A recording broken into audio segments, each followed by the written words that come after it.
जन्म 23 अगस्त 1961 में एक साधारण किसान परिवार में हुआ। 1985 से अब तक के अपने राजनीतिक सफर में सीएम बघेल ने कई उतार चढ़ाव देखे हैं, लेकिन अब उनके सामने चुनौती बहुत बड़ी है। चुनौती है नया छत्तीसगढ़ बनाने का। जल, जंगल, जमीन और उद्योगों में संतुलन बनाने का। स्वागत कीजिए गढ़बो नया छत्तीसगढ़ के नारे को साकार करने में जुटे कर्मठ, जुझारू और बेबाक मुख्यमंत्री भूपेश बघेल का।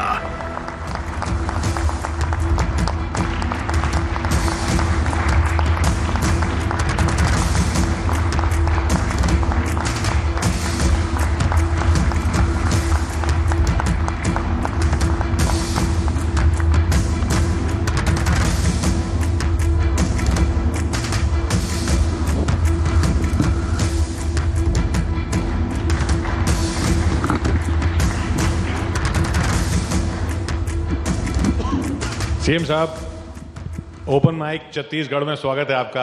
जी नमस्कार, धन्यवाद। अगर हम कहें कि हम इस वक्त देश के सबसे लोकप्रिय कांग्रेस नेता को सुन रहे हैं तो क्या हम गलत कहेंगे? वो अपना अपना दृष्टिकोण है। लोकप्रिय तो बहुत लोग हैं, और यदि स्टेट के हिसाब से भी कहेंगे तो मुझसे सीनियर भी मुख्यमंत्री अशोक गहलोत जी हैं, और फिर सिद्धारमैया जी अब दूसरे बार फिर से मुख्यमंत्री चुने हैं। तो लोकप्रियता का पैमाना कहना बड़ा कठिन है, और ये निर्णय तो मैं आप लोगों पे छोड़ता हूँ, जनता पे छोड़ता हूँ। किशोर का ये सवाल मुझे लगता है इसलिए भी था बघेल साहब, क्योंकि छत्तीसगढ़ अकेला प्रदेश है जहां विधानसभा चुनाव में हमें पहले से पता है कि मुख्यमंत्री का चेहरा कौन है। नहीं, आपको राजस्थान में भी पता है। हमें नहीं पता। आपको नहीं पता? नहीं पता। राजस्थान में तो बिल्कुल नहीं पता। बिल्कुल चेहरा वही है, गहलोत जी हमारे सीनियर लीडर। जो सीएम है वही चेहरा बन के जाएगा। अमूमन ये होता है, जिस खासकर कोई भी पार्टी हो, आप चाहे कांग्रेस कहिए या भारतीय जनता पार्टी, मुख्यमंत्री ही अमूमन चेहरा बनाया जाता है। जहां सत्ता में नहीं रहते हैं तो फिर सामूहिक नेतृत्व में चुनाव लड़ा जाता है। तो हमें मान लें कि इस साल पार्टी आप ही के चेहरे पर चुनाव लड़ने जा रही विधानसभा चुनाव। ये काम हाई कमान का है, वो डिक्लेयर करते हैं, नहीं करते हैं, कब करते हैं तो वो हाई कमान का है। ये सवाल मुझसे न पूछ के हाई कमान से पूछा जाना चाहिए। अब आप अपनी बात से मुकर रहे हैं। अभी आपने कहा जो मुख्यमंत्री का चेहरा होता है वही मुख्यमंत्री बनता है। मैं परंपरा की बात कर रहा हूं मैं, लेकिन घोषणा तो हाईकमान ही करते हैं। पहले भी जो चेहरे हुए हैं तब भी हाईकमान ने ये घोषणा की।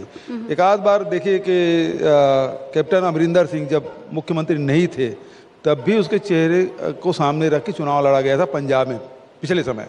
तो ऐसे वो मैं समझता हूँ वो रेयर ही है। लेकिन राष्ट्रीय राजनीतिक दलों में तो इस प्रकार से होता है कि जो सत्ता में रहते थे उसके हिसाब से। लेकिन अब मध्य प्रदेश में होता है कि नहीं होता है देखने की बात है। मध्य प्रदेश में तो सत्ता आपको मिली थी तो वो ना मैं अपनी बात नहीं कर रहा हूँ। शिवराज सिंह जी चेहरे होंगे भारतीय जनता पार्टी के, नहीं होंगे ये मैं कह रहा हूँ। चलिए, तो फिर छत्तीसगढ़ में तो ये मान ही लेते हैं कि कांग्रेस आपके चेहरे पर चुनाव लड़ रही है, लेकिन लोग ये कह रहे हैं कि बघेल साहब राम के नाम पर लड़ रहे हैं। देखिए, हम लोग कभी अपने आदर्श पुरुष हैं या जिसे ईश्वर मानते हैं, जिस पे आस्था रखते हैं, उसके नाम से वोट नहीं मांगते। राम हमारा आस्था का है, आस्था हम सब की आस्था राम पे है। राम का ननिहाल है, इसलिए हम लोग तो भांचा राम के रूप में जानते हैं। यहाँ वनवासी राम के रूप में जानते हैं क्योंकि सबसे ज़्यादा समय उन्होंने काटा। सबरी के राम, सबरी माता यहीं के रहने वाली, और कौशल्या के राम, और हम सब के भांचा राम, हम लोग उस रूप में जानते हैं। राम के नाम से वोट नहीं मांगते। हमारी श्रद्धा है, हमारी आस्था है, हम उसी पूछते हैं। तो ये जो कार्यक्रम राम वनगमन पथ का, इस पर जो आलोचना होती है कि अरे आपने तो बीजेपी का मुद्दा चुराने की कोशिश की है। देखिए क्या है कि छत्तीसगढ़ को लोग पहले 2-3 चीज़ों से जानते थे। एक तो यहाँ बहुत सारे मिनरल्स हैं, बहुत सारे खदानें हैं। दूसरा नक्सल के नाम से जानते थे। जब से राज्य बना है तब से नक्सल और नक्सलवाद बढ़ा ही है। यहाँ बहुत सारे ऐसे चीज़ें हैं जिसके कारण से छत्तीसगढ़ को जाना चाहिए। पहली बात तो हमारी जो संस्कृति है, छत्तीसगढ़ की अपनी विशिष्ट परंपरा है, संस्कृति है, रहन सहन, खान पान, इतनी बोलियां हैं छत्तीसगढ़ में जिसके आप सोच नहीं सकते। बस्तर में जाइए तो हर आपको 10-20 किलोमीटर में अलग अलग बोलियां मिल जाएगी, आपको 50 किलोमीटर में मिल जाएगा। उसी के साथ साथ यहाँ राम वनगमन पर्यटन पर्वत है, जहाँ बैठे हैं उससे 15 किलोमीटर दूर पे आप जाएंगे, आरंग एक शहर है, आरंग विधानसभा भी और शहर भी है, बहुत पुराना है। वो एक जगह है जहाँ भगवान राम भी आए थे और भगवान कृष्ण भी वहाँ आए थे। मैं नहीं समझता कि और कहीं आपको पौराणिक कथाओं में आपको स्थान मिलेगा जिसमें राम और कृष्ण एक जगह गए हों, लेकिन छत्तीसगढ़ में वो स्थान है जहाँ राम भी गए थे और कृष्ण भी गए। तो हमारे छत्तीसगढ़ में राम वनगमन पर्यटन पर्वत भी है, भगवान कृष्ण के भी यहाँ अर्जुन के साथ आए थे, इसके भी कहानी आपको मिलेगी। फिर भगवान बुद्ध के सबसे बड़ा परिसर, मतलब 10 वर्ग किलोमीटर में फैला हुआ सिरपुर, इसी रोड पे, जहाँ नागार्जुन आए थे, यहाँ तपस्या की, यहाँ आयुर्वेद में बहुत सारे शोध किए, कितने लोगों को पता है। तो ये सब चीज़ें हैं।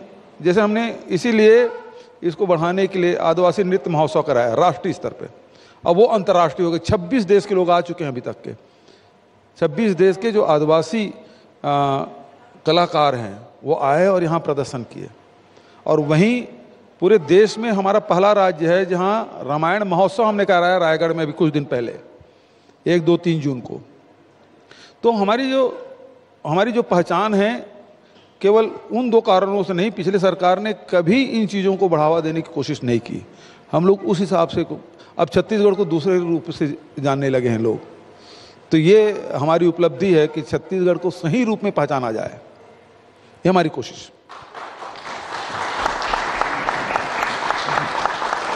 और आपको, ये तो छत्तीसगढ़ की पहचान हुई, आपकी पहचान सीएम बनने के बाद से, जैसा हमने कहा, एक तो लोकप्रिय कांग्रेस नेता के रूप में हुई देश भर में, और हाई कमान को डिफेंड करने में। कोई भी जो वार आता है राहुल जी पर, प्रियंका जी पर, आप सबसे पहले उसको डिफेंड करने आते हैं, ऐसा क्यों? देखिए, मेरी 2 पहचान है। एक तो मैं छत्तीसगढ़िया हूँ, ये मेरी पहली पहचान।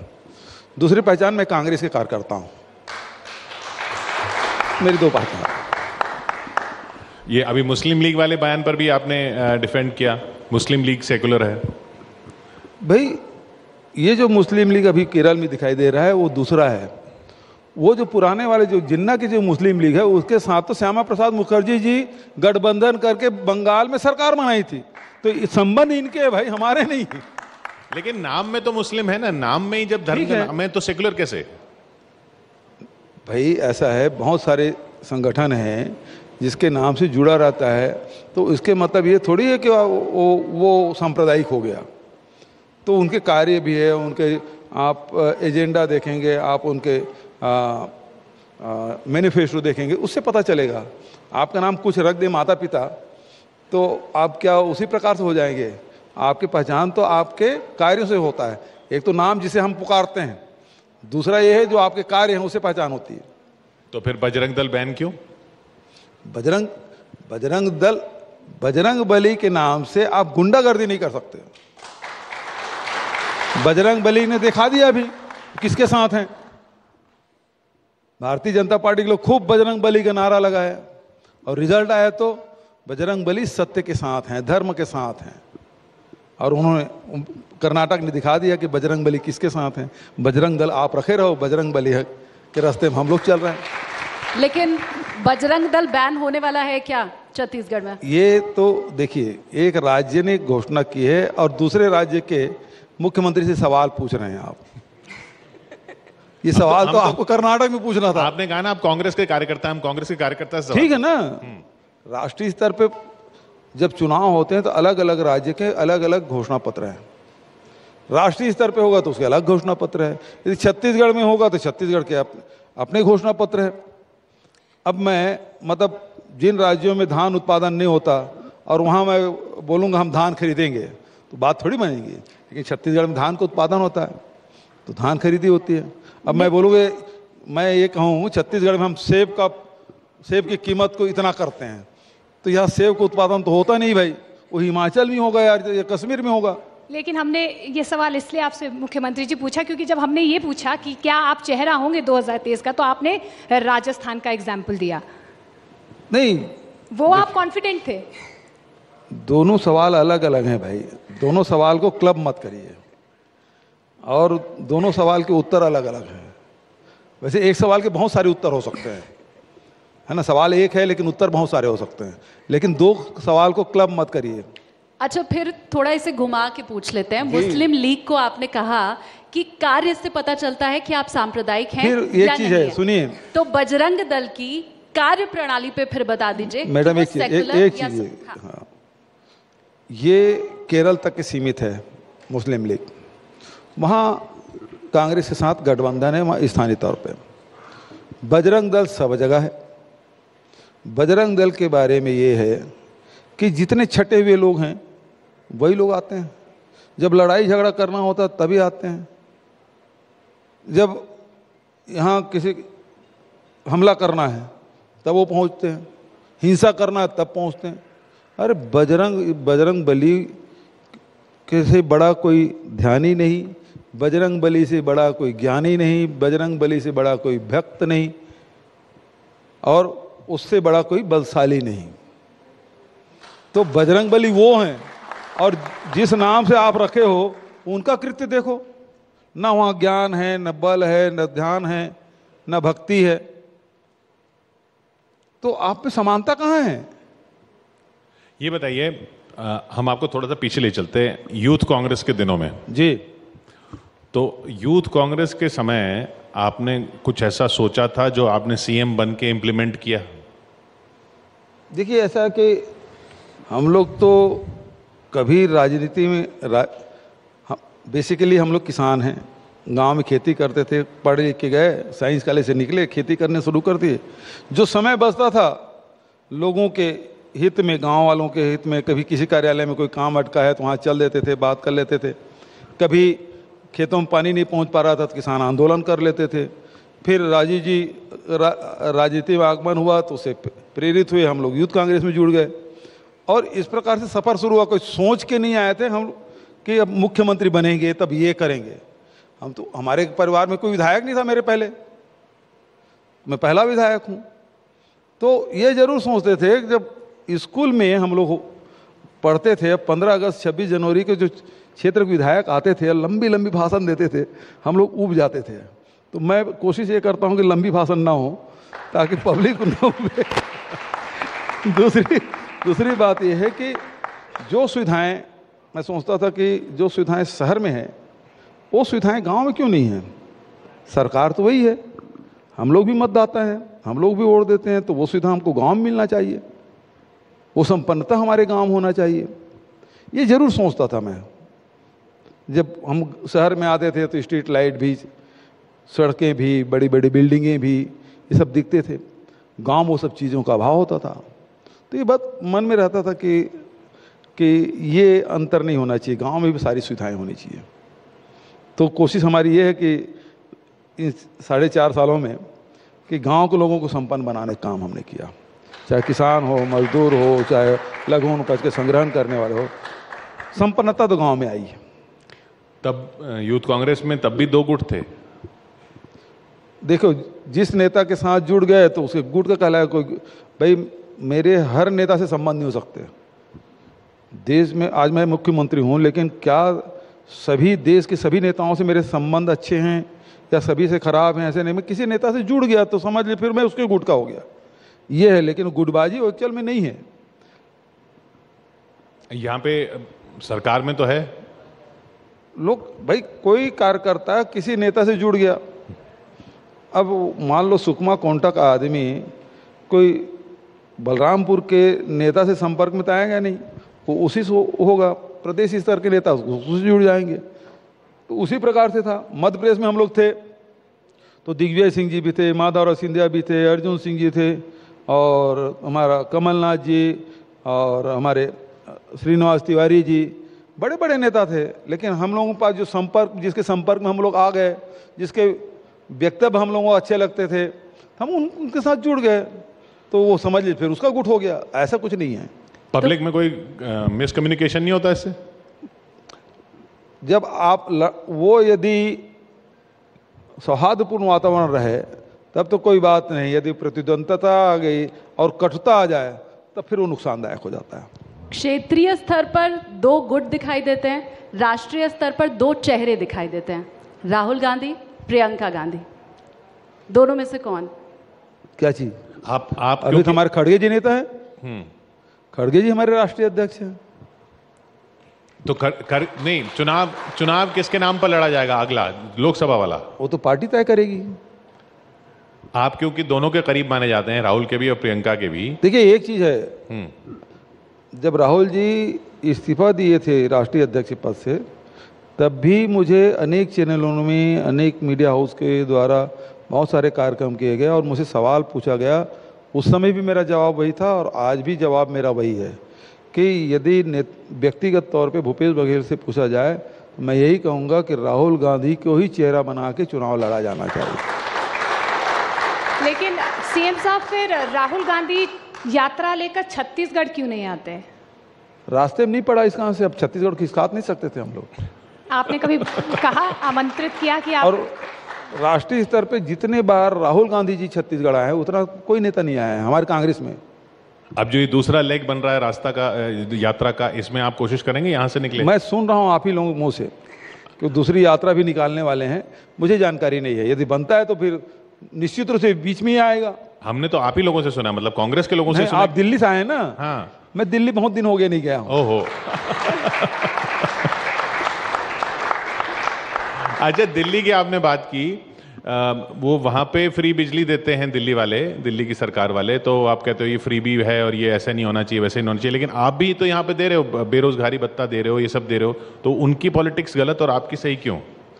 नहीं, आप तो भाजपा वालों की तरफ बोल रहे हो, दिल्ली वाले नहीं बोल रहे हैं। नहीं, जो दिल्ली वाले भी फ्री में दे रहे हैं बिजली, जो स्कीम चलाई थी उन्होंने, उसी तरह आप भी। देखिए, तो, हाँ। यदि बिजली की बात करेंगे तो छत्तीसगढ़ में या मध्य प्रदेश में, अनडिवाइडेड मध्य प्रदेश में ही शुरू हो गया था। हाँ। यदि गरीबी रेखा के नीचे जीवन यापन कर रहे हैं तो 30 यूनिट तक की बिजली फ्री।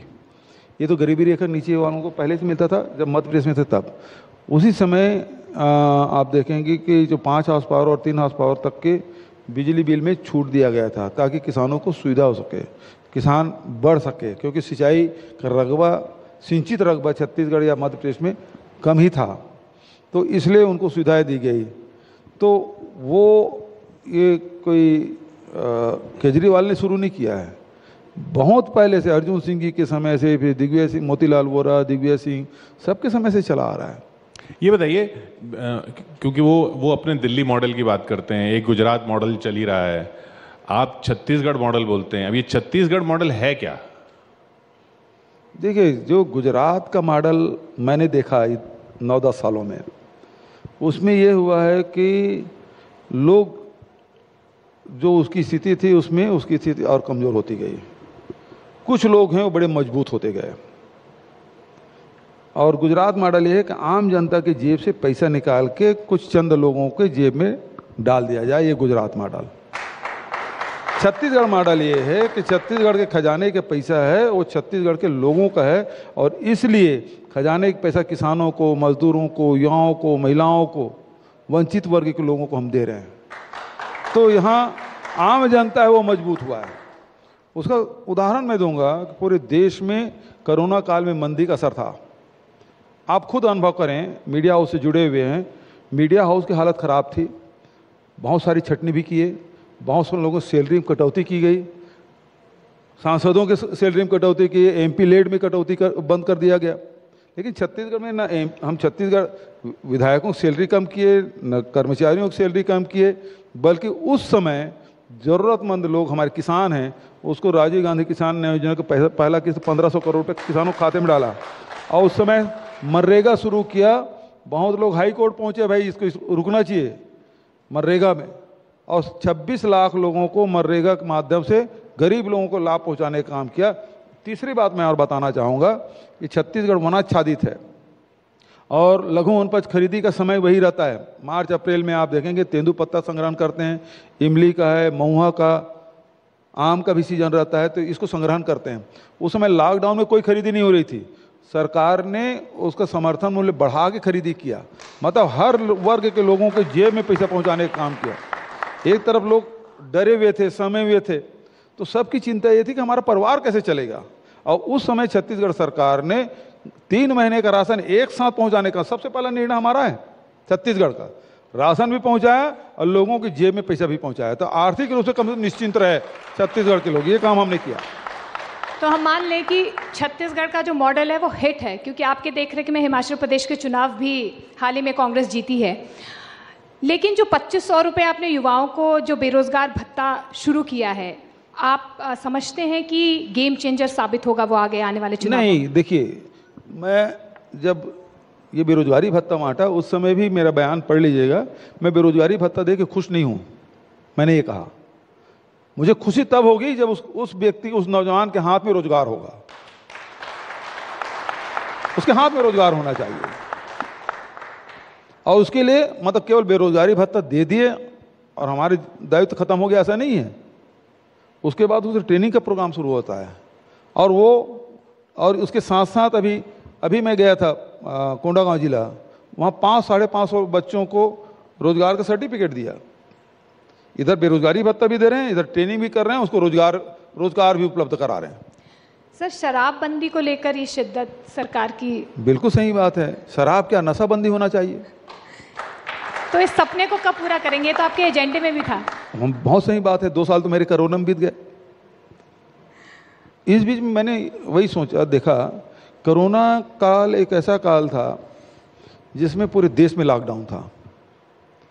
लॉकडाउन होने के बावजूद भी शराब पहुंचती रही। हमारे यहाँ फैक्ट्री बंद है, तो आपके दिल्ली के बगल में हरियाणा, वहाँ से गाड़ी आई, यहाँ पकड़ी गई। धार मध्य प्रदेश, मतलब गुजरात के किनारे में है, धार के फैक्ट्री से शराब यहाँ पकड़ी गई। और उसके बाद सैनिटाइजर पी के कुछ लोग मर गए इसी राजधानी, हमारे राजधानी में। कुछ लोग हैं जो होम्योपैथिक जो सिरप है उसको पी के कुछ लोगों की जान चली गई। तो ये तो लैंडलॉक स्टेट है, 7 राज्यों से घिरा हुआ है। तो ऐसे में यदि बंद करेंगे तो हाल गुजरात जैसे या बिहार जैसे, जिसमें दर्जनों लोगों को मौतें हो रही है और एक बार नहीं कई बार हो रही है, तो भाई मैं ऐसी कोई योजना नहीं लागू करूंगा जिससे लोगों की जान जाए, चाहे वो लॉकडाउन की बात हो, चाहे नोटबंदी की बात हो। आपने देखा कितने लोगों की जाने गई, कितने लोगों को रोजगार गया। तो मैं ऐसे काम नहीं करूंगा। जरूर मैं कह रहा हूं कि हमने घोषणा पत्र में डाला है और हम अभी भी उस वादे से अडिग हैं, लेकिन ये सामाजिक बुराई है और समाज के अभियान चला के इसको दूर करने का काम होना चाहिए। जब तक कि इसमें समाज में जागरूकता हम नहीं ला पाएंगे तब तक के, मतलब मुझे क्या है, मैं अभी बोलूँगा दुकानें बंद, तो कल शटर बंद हो जाएगा, लेकिन उसके बाद जहरीली शराब पी के मरेंगे, फिर उसका क्या होगा? लेकिन कोई रोड मैप तो तैयार हुआ होगा सरकार की तरफ सोच रहे हैं, उसका अध्ययन भी कर रहे हैं और लगातार उसे सोच भी रहे हैं कि कैसे होगा। क्योंकि यदि समस्या है तो उसका समाधान भी है। तो समाधान की दिशा में लगातार कोई अच्छा आइडिया आप भी बता दीजिए, तो वो आइडिया मिले तो मैं लोगों को बात बताऊं कि ये अच्छी आइडिया। मैं न्यूज़ 18 के कार्यक्रम में गया था और मेरी छोटी बहन बैठी हुई थी, उन्होंने बढ़िया आइडिया मुझे दिया। तो ऐसा दीजिए तो मैं निश्चित रूप से उसे लोगों से बताऊंगा और कहूँगा कि इसको लागू करें। अच्छा, आपने सामाजिक मुद्दों की बात की। एक मुद्दा जो कुछ लोग कहते हैं कि सामाजिक है ही नहीं, सिर्फ उछाला जा रहा है, वो है, और कुछ लोग कहते हैं बहुत सीरियस मुद्दा है, वो है जबरन धर्मांतरण का, और उस पर राजनीति भी होती है। क्या इस तरह की बातें, क्योंकि छत्तीसगढ़ राज्य में भी ये बार बार उठता है, ये चुनावों में लोगों पे असर डालती हैं? जब आप लोगों पे जाते हैं तो क्या कहते हैं लोग? देखिए, एक चीज़ है कि धर्मांतरण का मुद्दा जो है ये भारतीय जनता पार्टी के द्वारा थोपा गया मुद्दा है। क्योंकि मैं भारतीय जनता पार्टी के लोगों को जब चुनौती देता हूँ, और महीनों से दे रहा हूँ, कि 15 साल के कार्यकाल में सबसे ज़्यादा चर्च बने तो चुप हो जाते हैं। उसके पहले उतने नहीं थे और उसके बाद नहीं बने। सबसे ज़्यादा बना उनके समय में। अब कोई भी आस्था का जो केंद्र है वो तब बनेगा जब उसके मानने वाले रहेंगे। मान लो मैं हिंदू हूँ तो मैं मंदिर बनाऊंगा, तो पहले हिंदू होना जरूरी है ना, तब तो मंदिर बनेगा। कोई यदि सिख है, सिख होना जरूरी है, तब तो वहाँ गुरुद्वारा बनेगा। तो उसी प्रकार चर्च तब बनेगा जब वहाँ उसके मानने वाले लोग होंगे। तो सबसे ज़्यादा चर्च किसके समय बना? भारतीय जनता पार्टी के समय। तो इसका मतलब ये कि धर्मांतरण उसके समय ज़्यादा हुआ। जब इस आंकड़े की बात करता हूँ तो चुप हो जाते हैं। दूसरी बात यह है, धर्मांतरण का मुद्दा जो है आखिर ये स्वीकृत कहाँ से होगा? राष्ट्रपति के हस्ताक्षर से। तो सरकार केंद्र में किसकी है भाई? क्यों नहीं कर लेते? डिलिस्टिंग का मामला हो चाहे धर्मांतरण का मामला हो, ये केंद्र का विषय है, पूरे देश में लागू कर लेना। भारतीय जनता पार्टी यहाँ क्यों हल्ला कर रहे हैं? लोकसभा अभी आने वाला है, उसमें बिल लाए, पारित करे, लागू कर दे। अरे भाई, दिल्ली सरकार ने, सुप्रीम कोर्ट ने कहा कि आपको ट्रांसफर करने का अधिकार है, दूसरे दिन अध्यादेश ले आए कि आप नहीं कर सकते। तो इसको भी कर लो भाई, कौन रोक रहा है आपको? भारी बहुमत है आपकी। राष्ट्रपति भी ऐसा था ही नहीं कि आपके अध्यादेश को या फिर लोकसभा में पारित किए हुए बिल को आप हस्ताक्षर नहीं होगा।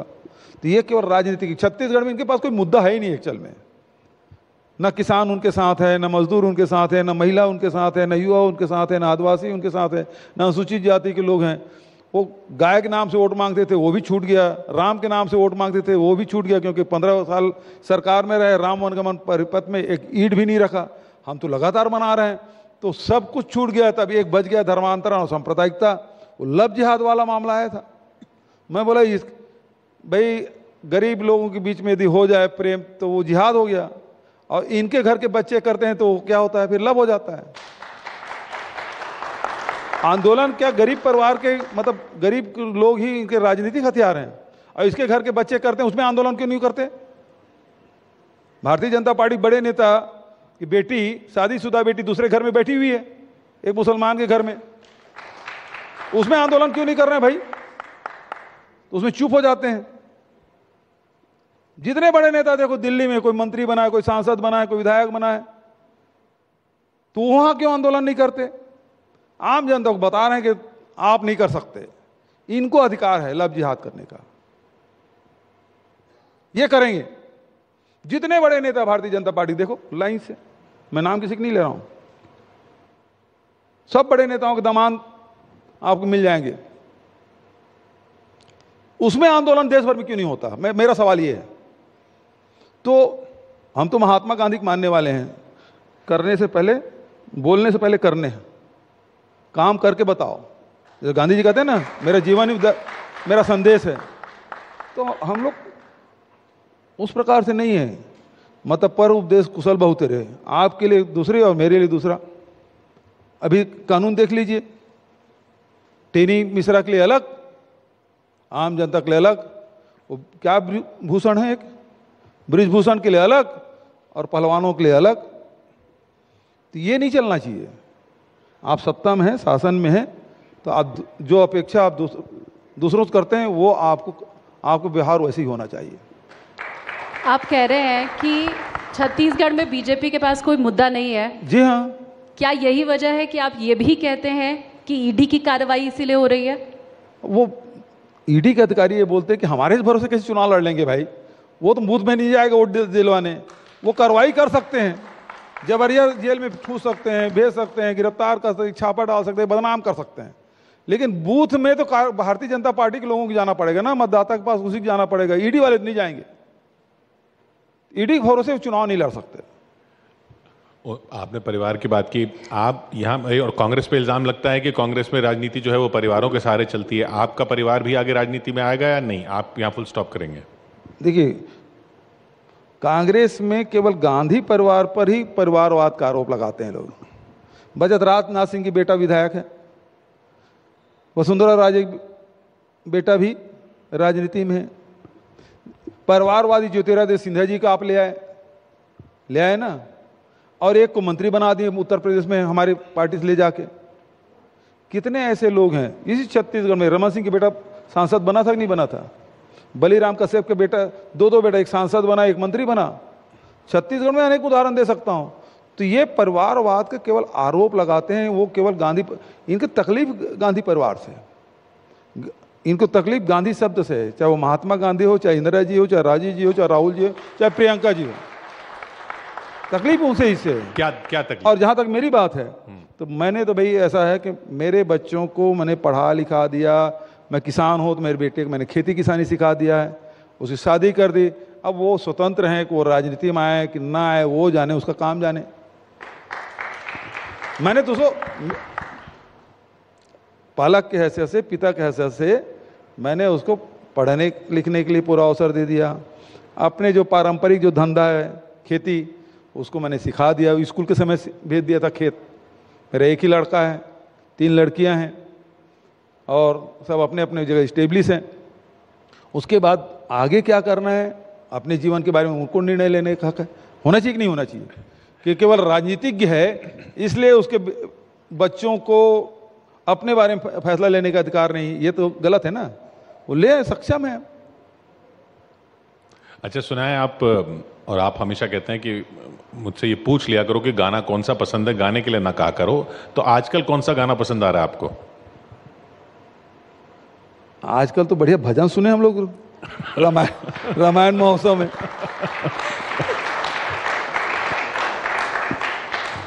भूपेश बघेल जी, यही अंदाज है जो आपको लोकप्रिय बनाता है, चाहे आप मंच पर माने ना माने, लेकिन जनता यहाँ देख रही है और समझ रही है। बाकी शुभकामनाएं आपको चुनाव के लिए। बहुत बहुत शुक्रिया आप हमारे साथ यहाँ इस मंच पर आए।